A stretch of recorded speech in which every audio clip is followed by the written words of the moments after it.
Hello, this video tutorial is to introduce you to the ESL Teacher Handbook and to show you the functions and the things that you can access through this through the handbook. So by the time you have gotten here, you have already clicked on the link and entered the access key, which is GTCC ESOL. So once you get to this, you open up on this page, which is the welcome, and you can see across the top there are two rows of tabs. Each tab contains different information that can help you. If you click on a tab, let's click on this first one, Rules and Regulations, you can scroll down and you can see the different rules and the different information about what to do in the classroom. Now, some of these tabs that are here have links to websites. Now, for example, on this tab, you can find out information about the E2 Campus Alert System. If you read here, you can get all of the instructions about the E2 Campus Alerts. And on this side, you can actually come in and type information onto this and use it as a dynamic website. You can use this with your students or for yourself. Additionally, you can notice right here that there is a link. If you click this, it'll open this website in a different window, if that is the preferred way to use it. So you can find those in a few different links to websites in a few different tabs. Some of the tabs, let's click over here on My Class, give you some information in the form of FAQ, or frequently asked questions. Some of the tabs, let's look at Student Portfolios, have additional tabs inside of them. So you can see here we have some FAQ on the front and the first page. Then we've got instructions, registration form, LEIS testing, the student progress record, the goals record, student work, and request for student information. And by clicking on any of these papers, you're going to be able to access information, instructions, and a visual sample. Now, in some of these cases, you can actually print out this document and use it as needed with your students. Again, there's also a link here which will allow you to open these images or these documents in another window if you would prefer to do that. Now, once you are looking at the document, if you want to print it, by putting your mouse over the top of the document, these little icons right here will appear.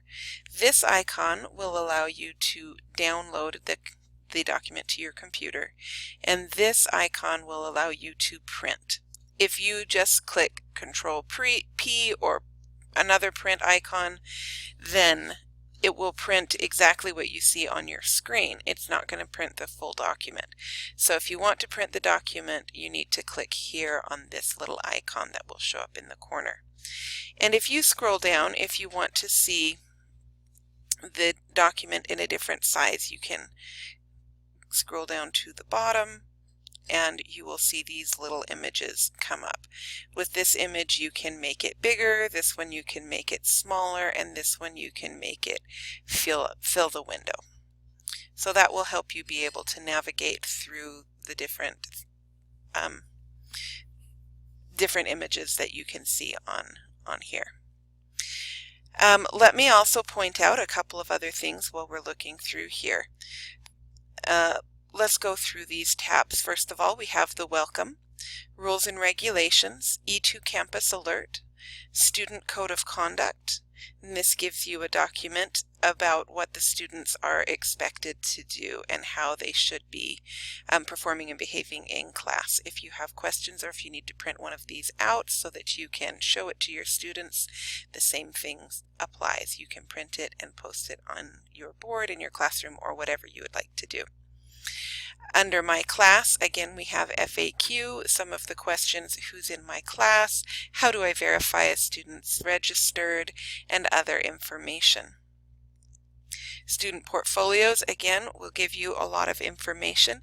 Now, if I click on one of these links and it takes me, or one of these sublinks, and it takes me to another page, if I want to get back to that first page where the FAQ was, I just click on the tab again up here and it'll take me back up to that first page.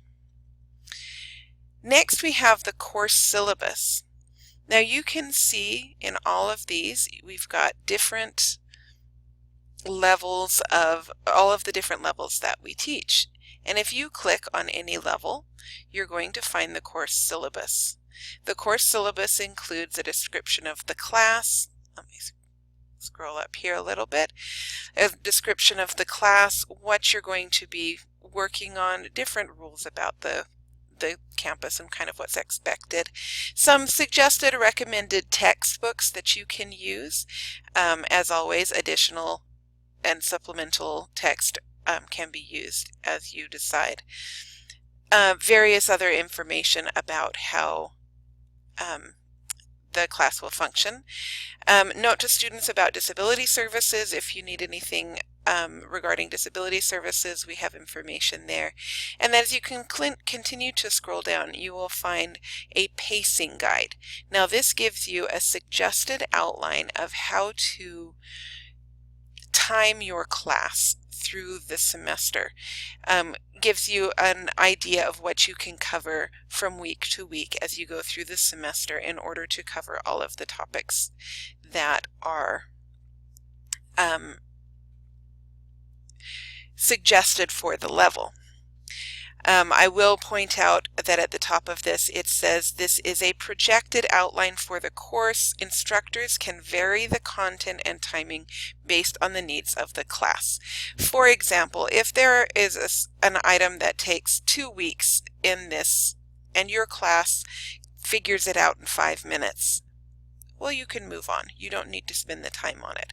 Or vice versa, if there's something that your class just needs more practice on and it's not allotted for in this pacing guide, make the changes. Make it work for your class. Don't hold yourself to this. This is some available information to help you plan for your class. Also, as you go down, you'll find the course curriculum. Now, this course curriculum, as it's listed here, is what used to be the curriculum sheets that we use to rate the teacher or rate the students. All of that information is still on here and available for you as you are planning your lessons and what you want to teach and how to do that. We have added computer and technology, computer literacy, so you know some different things that you can include with that as well. So that is available for you, and depending on which level you teach, all of the levels are available here in our tabs, in the yellow tabs. So you can click on any level and find the course information for that level. Next, we have emergency lesson plans, information about testing, and again we've got 3 different levels here, including the test referral form and instructions on how to fill that form out. Student attendance. Now in this student attendance, it gives you information about how to fill out the forms, how a step-by-step process on using WebAdvisor to enter the information into the computer, information on the absentee follow-up record and how that can be utilized, and another wonderful feature which is called the hour calculator. Now you can use the hour calculator to plug in the hour the student arrived, the hour the student left, or the time the student arrived, the time the student left, and it will calculate the time for you of when the student, or what the total time is for the student. Now in order to do this, you will be downloading it to your computer. Once you download, you can open it up. It'll open up in an Excel document, and you're going to see this. Now the first thing that you need to do is click right up here at the top where it says Enable Editing. I don't know how well you can see that right now on my screen. If you don't click this, you won't be able to do anything farther, so make sure to click Enable Editing. Then you come right here and you put the start time. Let's say a student arrived to class at 9:53. and they stayed in class until 11:27. How many minutes is that? You go on here, you come all the way to the end where we've got the yellow, and this is what you would plug in on the attendance sheet and in WebAdvisor. This is the information you would use. So if you have any of those strange times, stick it in the calculator and it can tell you exactly what to enter on your form. Substitute procedures. It has the specific procedures for each campus. It has lesson plans, how to fill out the lesson plan template, instructions on how to use a WebAdvisor when you have a substitute, and it also has the teacher leave request form, which you can download and send to, or you can print or download and give to your appropriate person on campus to request for time off. End of semester, this gives you instructions about end of semester and gives you access to the various sheets that you need to use for that. Teacher resources, we're going to come back to that one in just a minute. Supply request form, if you need supplies from your office, you can print this form and use that. Field trip requests, instructions on that. Copy services, we've got various instructions for getting photocopies. Student services, the different things that are available for the students in the Greensboro and the High Point campuses, and this will help you be able to give instructions to your students when they are asking for specific things. And information about payroll and timesheets with step-by-step instructions on how to fill out the timesheet and a downloadable copy of the timesheet right here. Let's come back to teacher resources. Right now, there's not in listening exercises, video clips, lesson plans, and printables. These are all things that we want you guys to submit to us. If you have something that you use in class and it works really well, please submit it to us and we can add that here and it'll be available for you and for other teachers. We do have the websites link up and going. Now you can see here, if you come, we've got various websites that you can use with your students. Now any of these websites, if you click on the website is dynamic and you can come in here and actually click and do the activities and read about, you know, whatever it is, or click on different things, and it will allow you to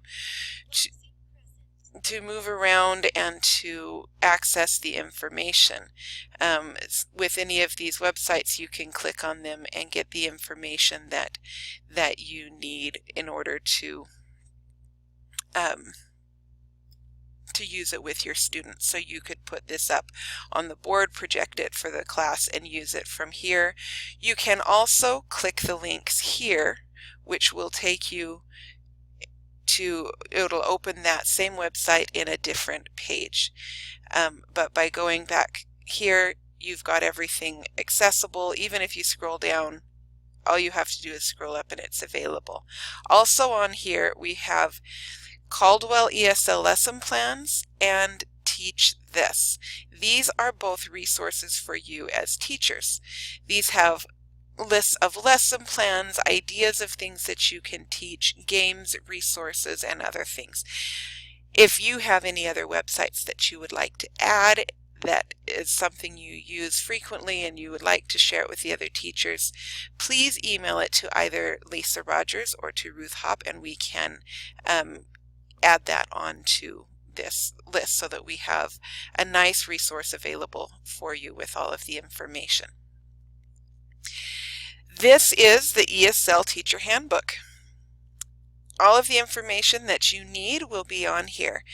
Please watch and you will find that there will be new things added, and as we go along, we've already got some plans for more things to add to this as they become available. So watch and look and enjoy. Hopefully this can be a great tool that will help you to utilize or to learn more about what is happening and help everything go smoothly with you. Enjoy and have a great day.